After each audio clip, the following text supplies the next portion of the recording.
Guests today are Paweł Soproniuk and Martin Bittner, co-founders of LegacyApp, a startup operating at intersection of personal finance, wealth tech, insurtech, and something rarely discussed in the world of technology, death.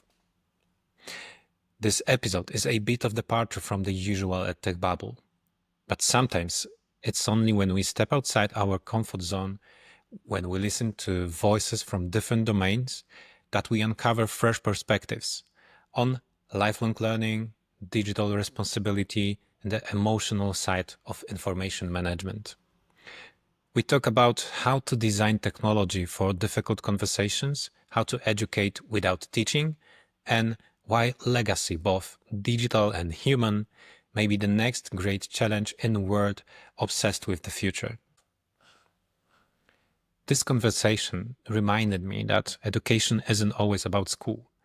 Sometimes it starts with a family, a difficult thought, or a simple need to make things easier for the people we love. Here's my conversation with Paweł and Martin.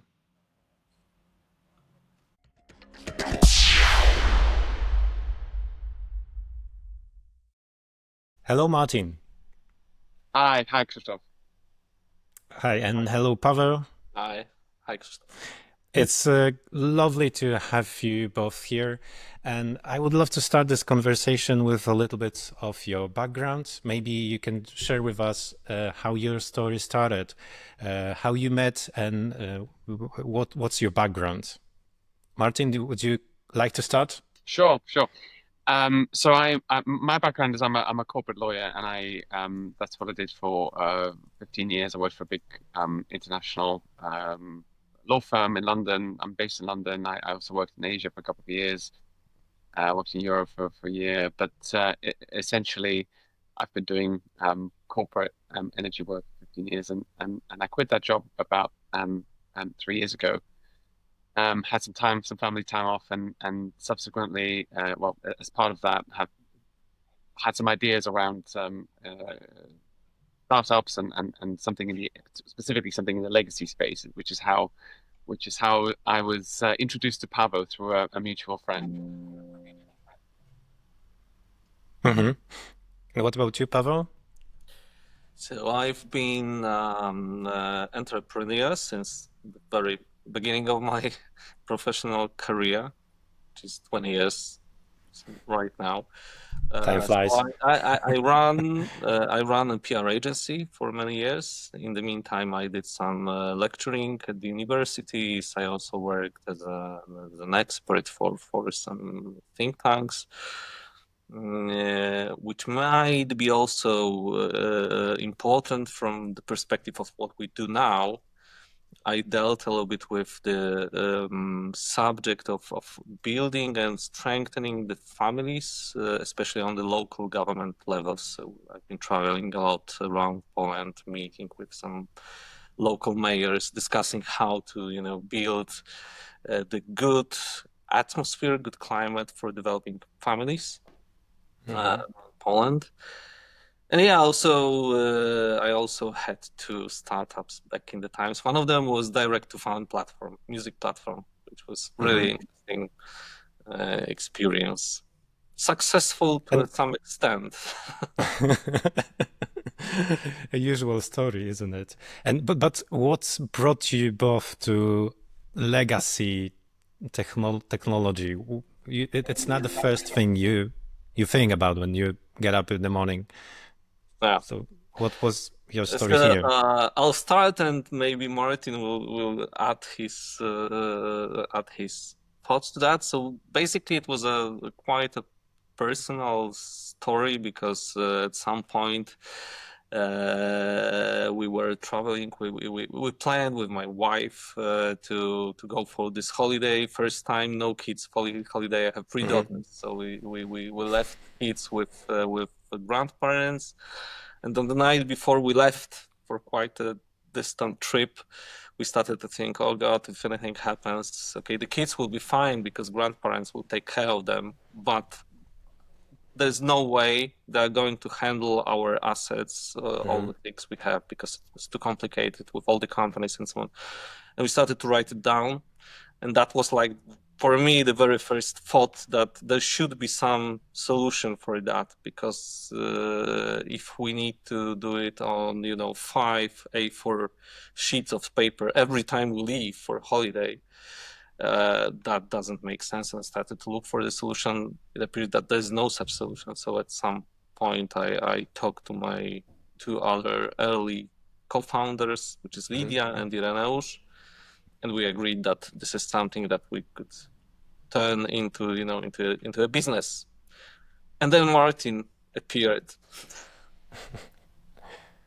Yeah, I had some time off, and I was thinking of I had a couple of ideas for business ideas for startups, and one of them was in the legacy space. It was slightly different, but it was more sort of a platform for managing digital assets and sort of with a social media angle and basically accounts and your online footprint and your digital footprint.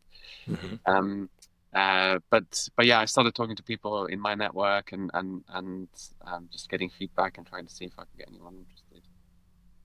And this is how I was introduced to Paweł. But yeah, it was on the back of not necessarily personal experience, but I'd been talking to friends and family, and I've been hearing about people having to deal with issues around legacy with after the passing of family or friends, and it being an absolute nightmare for people. Not just in terms of technically difficult and time consuming, but also very emotionally straining. And I think that's what really triggered it.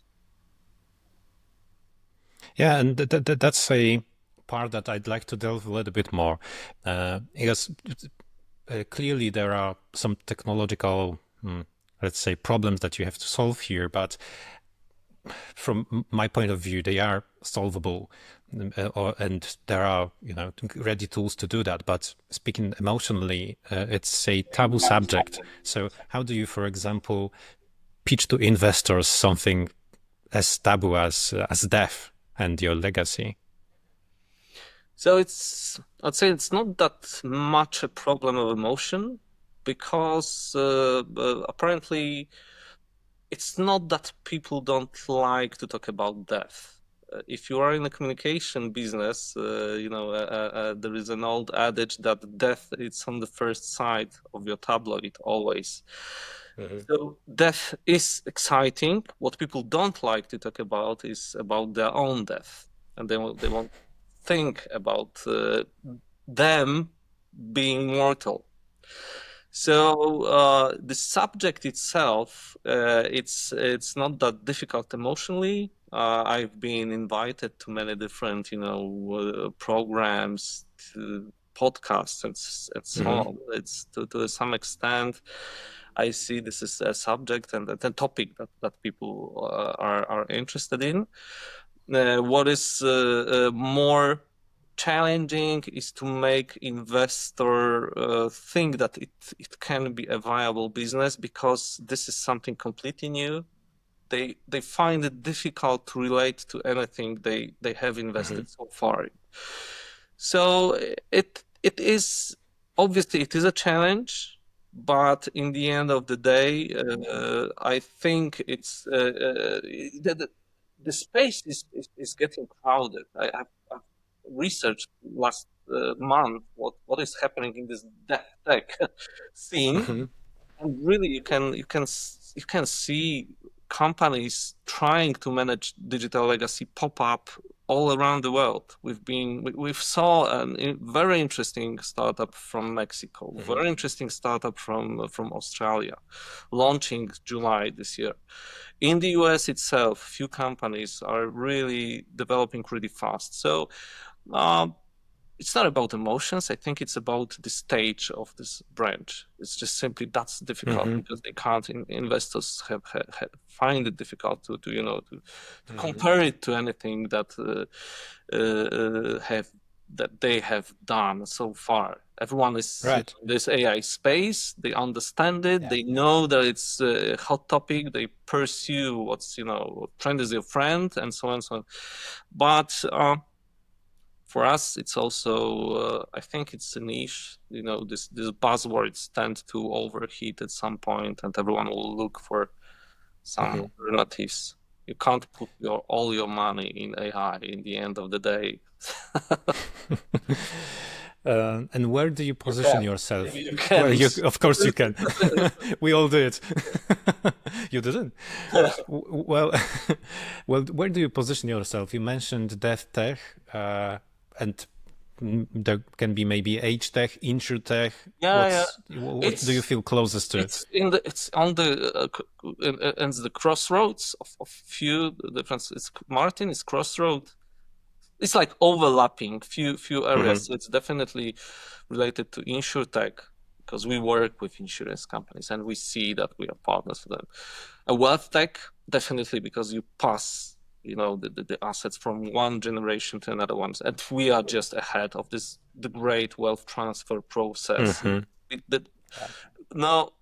Never in the history so much money is going to be transferred between one generation and the next generation. So baby boomers are right now passing on all the assets they have gathered. So there is also fintech, because to some extent we are going to also help to manage financial services. So it's hard to, and it's challenging because it's hard to position ourselves very precisely. But that's the reality. It's like life. It's on the crossroads of different aspects of your life that we help to manage. And to answer your question, yep. Sorry, if I may add, to answer your question on also challenges around communication and taboo subjects, I think we constantly face the question, how do we label ourselves? And there are just all these different. I mean, we operate in a complex space, and there are many different potential labels we could attach to ourselves. And the death tech, I suppose,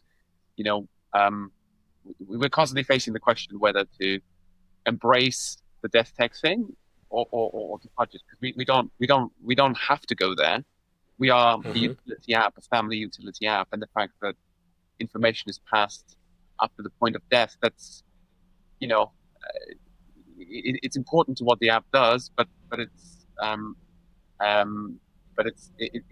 doesn't necessarily mean we have to play in, exclusively in the death tech thing. Yep. Good. That's true, and sometimes this label can help you, and otherwise it can disrupt your business sometimes. So it's a delicate subject, isn't it? It is. It is, and with this, since this death tech is not that, let's say, well established on the map of all the things that are right now happening in the tech sphere. We don't label ourselves that strongly. We just prefer to work between these two realms of passing on your information to next generation, but also being a very handy tool for your day-to-day life. Because in the end of the day, it's all the information that all information that you manage. You also may need at some point quick access to your documents, to your life insurance, and all other stuff. Yeah, and it all revolves around, in my perspective at least, it all revolves around education from my point of view, because you have to educate your investors because they don't know the line of industry. You have to educate your clients. because they don't even know they need to have such tool. They don't know. And from where I'm sitting, it seems like a difficult educational and long learning process. Can you review a little bit how do you do that? How do you speak to your investors? How do you speak to your users? How do you educate them? All right. So from my perspective, this it's to some extent it's education, but the other aspect is uncovering your hidden need, because in the end of the day, and that's the nice thing about LegacyApp, because sometimes you don't need to put that much effort to explain people that they need such application, because they know that they need it appears that people think about it, right? Very often they experience someone in their family who left and they didn't leave behind any significant information. So for us, it's more about encouraging people to do something about it rather than telling them you have that, because people know it's very deep, I would say, insight they have, right? They know they need to manage that. The thing is, it's for them is very often hard to start. So what we do, we look for partners that somehow already touch this aspect of people's lives. Like, for example, insurance company. When you buy a life insurance, you are already there. You already started to think about your, people you love, people you take care about, and you want to protect them, and you want to give them some money just in case something happened to you. So it's quite easy to add to build on that just by saying people, okay, you've already protected, you made with this life insurance, you protect them, leaving them some extra money just for maybe a few months or a few years of their peace of mind to get together when you are gone. But there is something even more important. It's all the information you have in your head. And it's very easy to protect this asset. You just need to take it out from your head and put it on the sheet of paper, in the file of your computer, or into the app that we provide to you. So the education, so there is, I've worked in communication business for many years. So for us, it's not that difficult to create a set of different ways on how to build this awareness amongst people. So what we do, we do the webinars, we invite interesting people who deal with different aspects of legacy managing, both in terms of your will writing. It's not both. It's in terms of will writing, in terms of managing grief and some psychological aspects, in terms of succession in, for example, companies, or if you are a business owner, there are many different aspects. In terms of your digital legacy, because there is also, this is something that is completely new. 10 years ago, we didn't even think about our digital legacy. Right now, we have our mailboxes that have all important information from the perspective of our next of kin, right? Very often our email address and the mailbox is kind of an entry point. Yeah, like a black box with all the information. It's a black box, but it's also a way to access many different services. So you want to leave your family a way to turn off your Netflix account, turn off your, Spotify, and tens of different services. At some point, we calculated how much would it cost my wife to wait until all the services just turn off automatically because of the payments, the removing overdue. and it appeared it would cost more or less $1,000 until everything just switches off, because some services are paid on a yearly basis, some monthly, and so on and so. So this is real money that if I don't leave the way to access this mailbox, my family will have to pay, right? So there is a lot of things to talk about. Obviously, there is also an issue. So one thing is to help people realize that they should protect this asset with information as an asset. And very often it's just inspiring them with some social media posts, with some talk to experts. So we are preparing right now a webinar and during this webinar we'll be writing together with the participants of the webinar, we'll be writing the last will together. Because if you are a married person and you have kids in Poland, you definitely, and kids are minors, you definitely should have a very simple last will that allows your wife or your husband to manage your assets, like your flat or house you have, to sell it, for example, without the approval of the court, of the family court. Because if you don't do it, family court will have to agree. Step in, exactly. Yeah. So we can do things like this, and we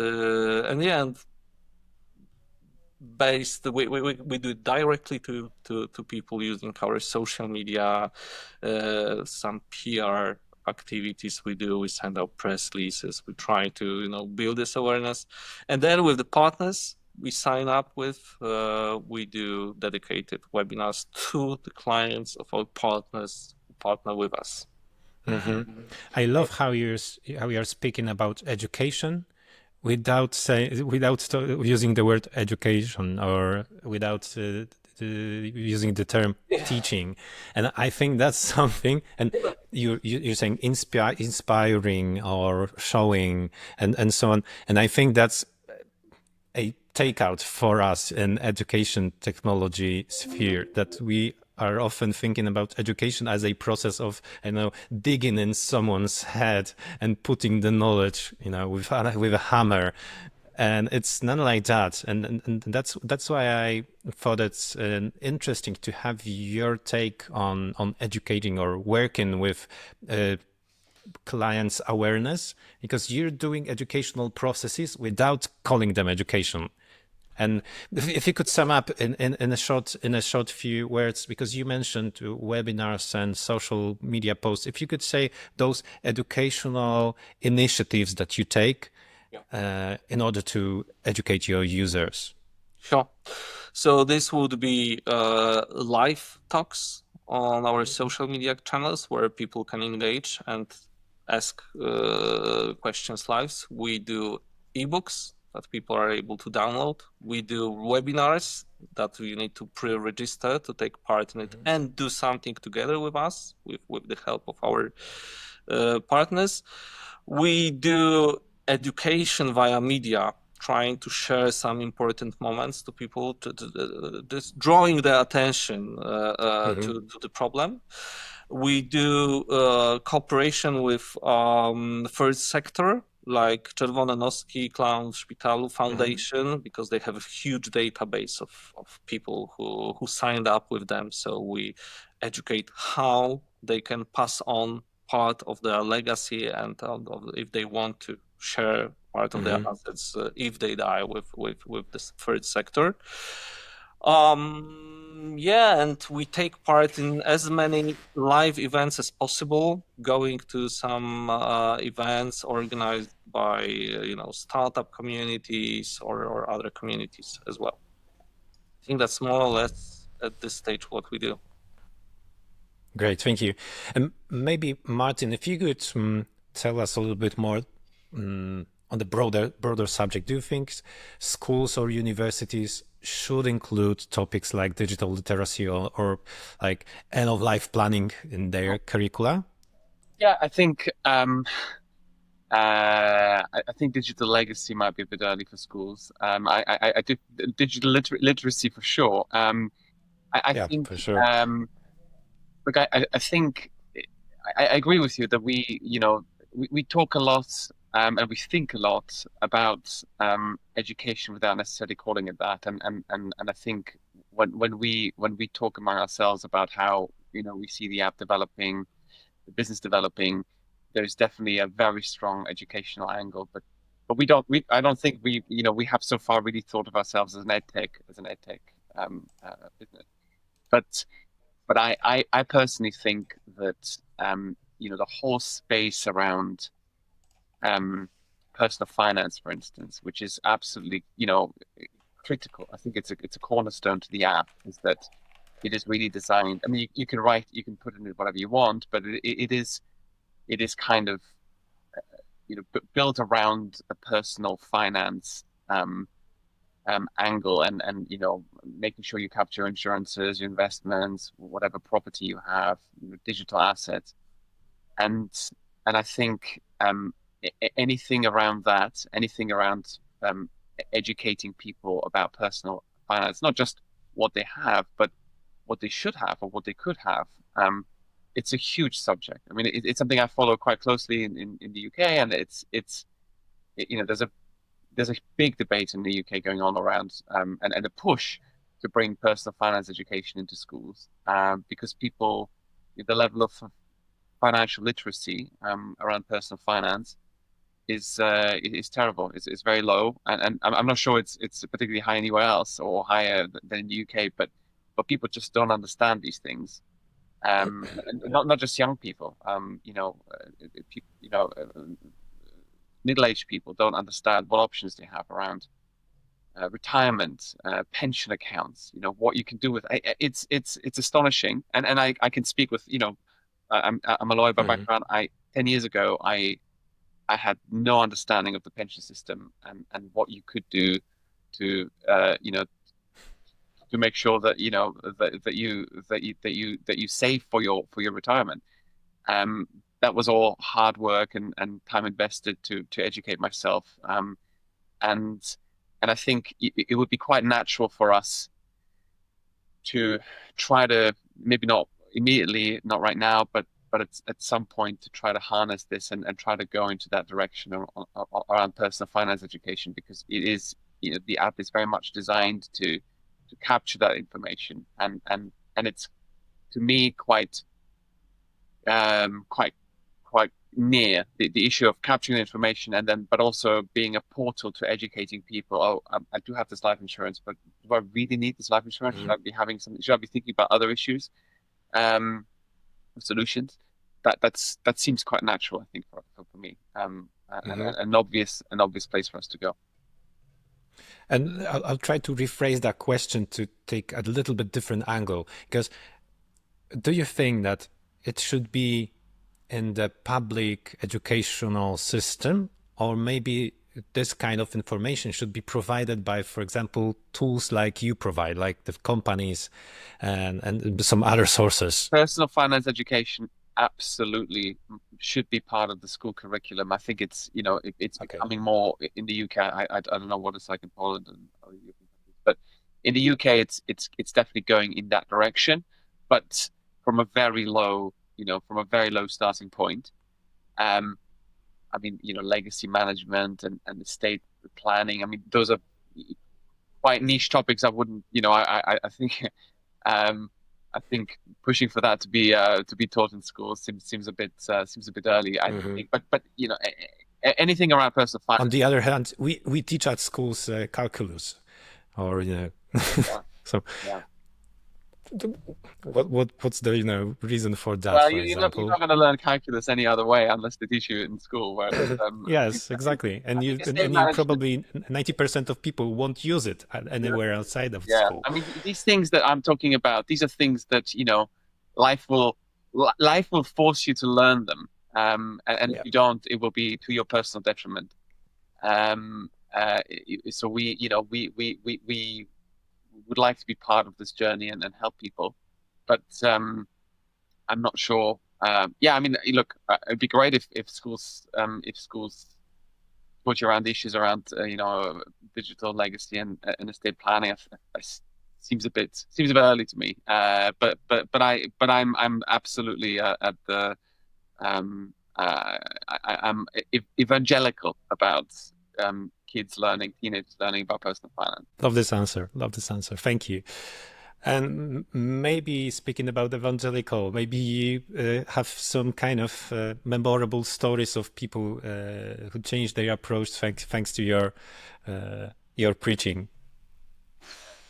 So I can tell you my personal experience because when I joined LegacyApp, there was a beta version of the app, and also this has been subsequently corroborated by other users who I've spoken to and who I introduced to the app, is that you download the app, you use it to solve a very particular problem, which is to have a record of in one place of everything that's important, and to make sure that if something happens to you, it's safeguarded, it's protected, it's passed on to a loved one.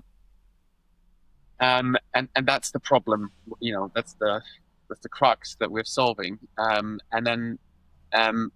I have personally found that upon entering and populating the information into the app, I now use it not on a daily basis, but certainly on a monthly basis, or every few weeks, to check to check something. So when I'm doing my online check-in, I don't have to find my passport anymore because I've got a copy saved there, and I've got the expiry date and the passport number, and this it's quite trivial, but it's a thing that it's good to have these things in one place. It's convenient. It gives real utility, and that's an example. The other thing is my travel insurance, my car insurance.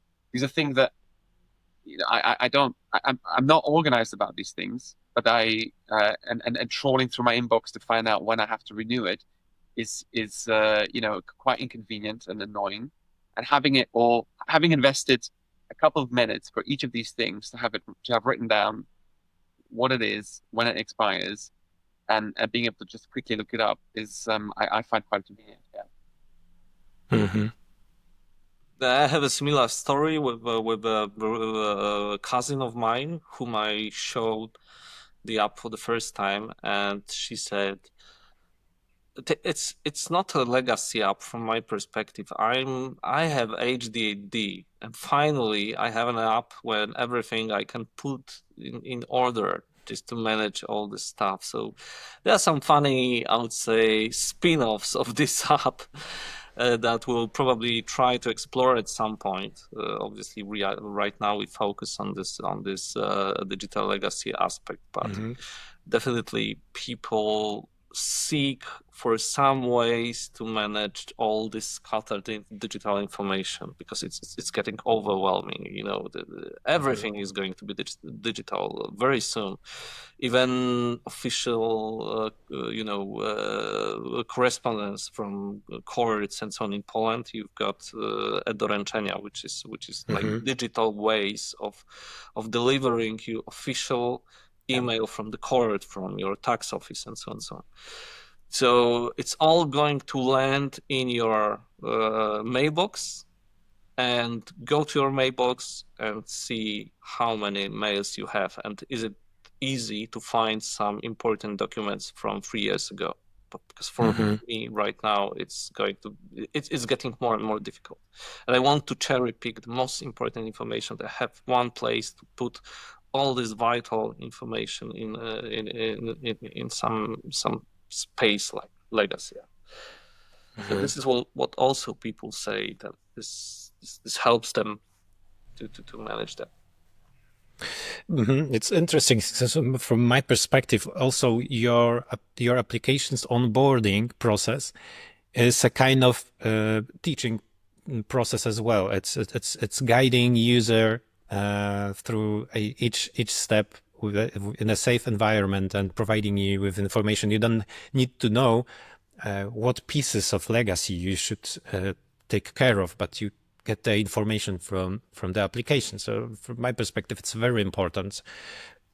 because you don't have to deal with the big problem. You have it splitted into smaller chunks. So absolutely, but I think it's also a great space to explore this, guiding people through and educate them what's important, what is not important, maybe automating part of this legacy managing, so that part of this vital information automatically lands in the app. So there is lots to do with this kind of software. A long road ahead us, I believe, but the starting point is, I think, quite promising.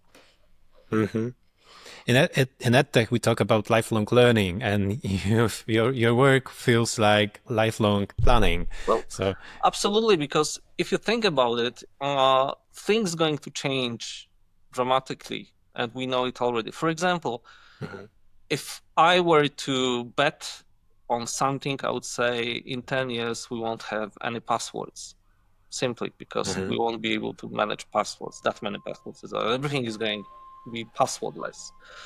So if you think that this kind of app is for storing your passwords, it's not about this, because it's about storing different aspects of your life. And it will change, because maybe in 5 to 10 years we won't have it anymore. So all this app and all this tech side of our business will change, but I don't know where it will be transferred. But the need to educate, as you said, that you need to somehow gather all this information will stay the same. Only the technical solutions, different ways of storing this information will persist. And I think it will. We are in a very interesting moment when we don't realize that much how important it is. But once once we come to a point when people realize that this is important aspect of managing your life, it will be a no-brainer. It's like you don't even think if you need an online account, which 5 to 10 years ago was an option. You could choose between having a traditional bank account when you had this offices, and maybe you could additional buy this access or just sign up for online account. Right now, mobile banking is something which even elderly people adopted. And it's obvious you don't go to the bank, right? Physically. Yes. So unless you're forced to. Unless you're forced to. But again, if you think about it, there is a lot of education around it, because with the online banking, there came a ton of new stuff you need to understand how to use use this banking wisely, how to avoid being robbed by cyber criminals, and so on. So this educational thing related to protecting your informational assets will grow, because in the end of the day, information is everything, and we are we really experience this right now. If you look at, I recently saw the map of the biggest companies in the world. It was presented in this this graph of showing in a bubble. Pie graph. Yeah. Or a bubble graph. It's like, I don't know, 40% of total value of the US companies right now are from software industry. Yes. And it's huge. It means that what philosophers were from 60s were saying, that in the end of the day, it's information that is more important. And perhaps the information is the information is like the very foundation of life, because if you break it down to the smallest bricks, in the end of the day, we are the transport of information between generations. So it's even on this very philosophical, in very basic level, it's all about information. So probably will become more and more aware. This information change, the ways we transfer this information we change from generation to generation, but I think we will need to manage it somehow. Even on this most basic, in this most basic aspects, like think about how many photos you have right now that you will pass between generations. Back in the times, you had this few albums, a few hundred. Yeah, or a box. Yeah, and Most. I have it still in my in my house, my parents' house. And when my daughters go there, each time they go there, they spend some time browsing through that. I think how much we are going to leave to next generations, and somehow we need to pass on, select what's important out of this. Probably right now I checked, I have like 130 gigs of photos and films. At some point, I need to select what I want to pass on to next generation, because no one will be able to browse through that in 10 generations time. So it's a very, very interesting, and I think very sexy topic to and the world to be in. And maybe you could like reveal a little bit about future features you plan or you have in your head. Maybe you don't want to say that. You can do not disclose that, but maybe there are some things that you would like to disclose a bit on what you are, because you said a bit about what you are doing right now. How are you solving those educational problems with users? How do you onboard them? What are the potential effects of that for future generations? But maybe you have something in your in your head and in terms of your application development that will be even more sexy in the future.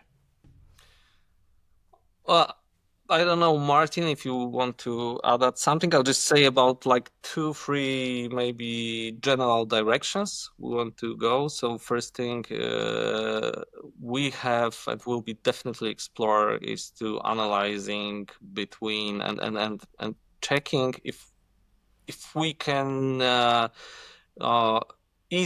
make it easier, especially for elderly people or for lazy people who don't want to do all this, all this managing of information, to pass on this information to relatives. So probably we'll explore the way on how to already existing user can get information from people they care about. So to try a bit to reverse the situation. Instead of me wanting to pass on information to people I care, would like to go to these potential beneficiaries and create solution that will help them to get information from people that are important, maybe the parents, elderly parents. So that would be one way, and the second direction would be trying to make the app as useful as possible for an actual user. So not only to protect information for my loved ones after I pass away, but also to have all these features that make it helpful on day-to-day, like what Martin said. I'm buying a plane or I'm checking in. It's very helpful to have the photos of your passport in the app. And there are many ways that we can improve this experience to help people manage information inside the family. So, for example, with my wife, to synchronize part of the information and so on and so on. I think these are like two key and most important paths that will follow over the next months. I would agree with that, and I think I've been banging on about the knowledge hub. I'm very keen and very excited about building a into the app an experience that will essentially educational side of it that allows us to educate users and provide resources, really helpful, really practical resources.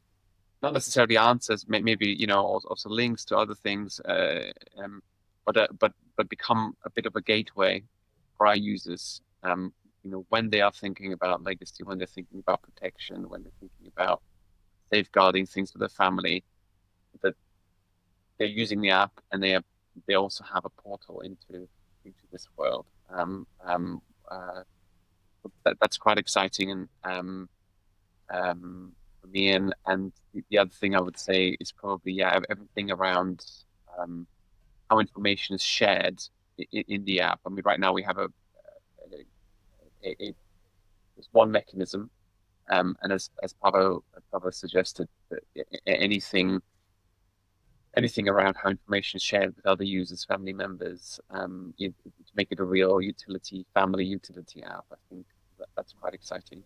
And also questions around how the app determines that a user has passed. So passed away.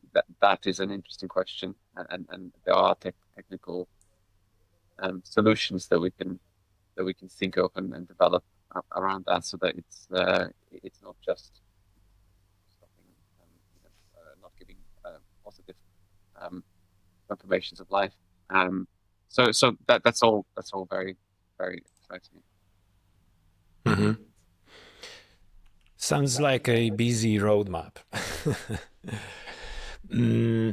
Right, but let's. We are closing to the end of this conversation, but to end with a more personal note, I'd like to ask you about what has LegacyApp taught you as a founder about life, business, and education.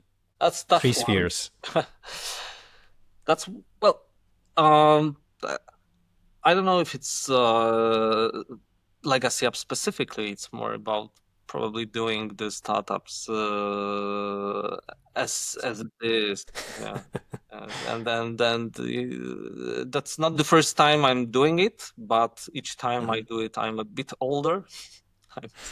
Right now, I'm in mid-40s, and actually, recently I had this thought that when you do this kind of startups and you start new things, it's not only about yourself, but it's also about your family. And it as maybe naive or simple as it may sound, it's a fact. Because if you don't have a great, because it's a startup roller coaster, and you can't do anything about it. Maybe if someone is multi-billionaire and can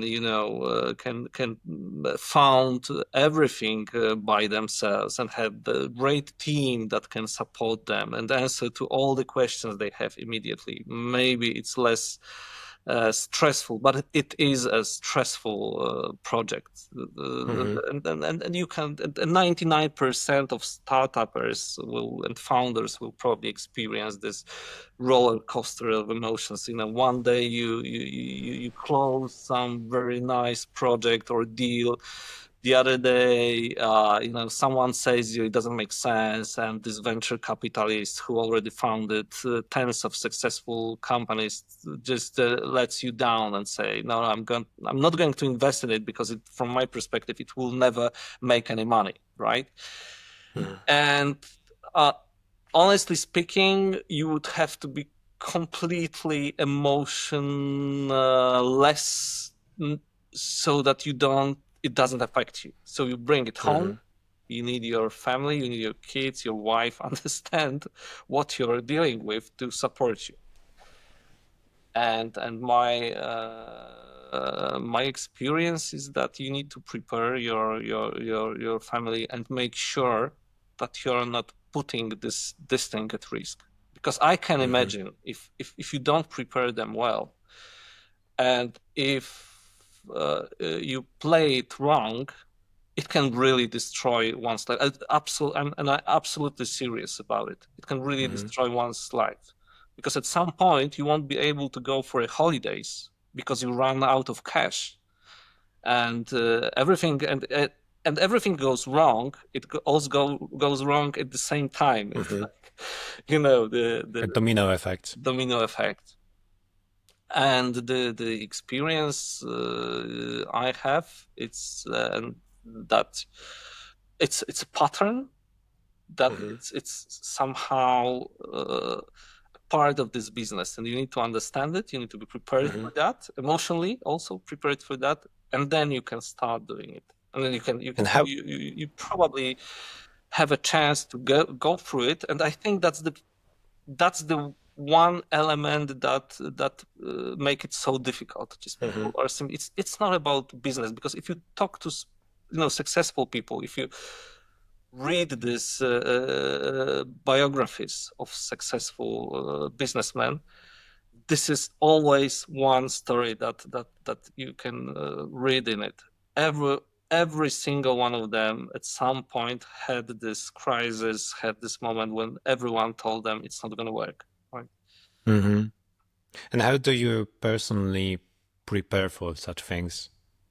Because your path was like, serial entrepreneur, and I guess during that process you made your butt tougher, but maybe there's some kind of way that you can approach it specifically, like do a few steps, and you will be more resilient in business. I don't have any formula for that. I think it's it's about taking care of this aspect of your life, and understanding how you act, how sometimes you are different just because of the business, and how it affects your family. It's being able to talk to them. It's also being able to educate your family, explaining them that we are all in this business. It's if you do this kind of stuff, all your family is doing your startup.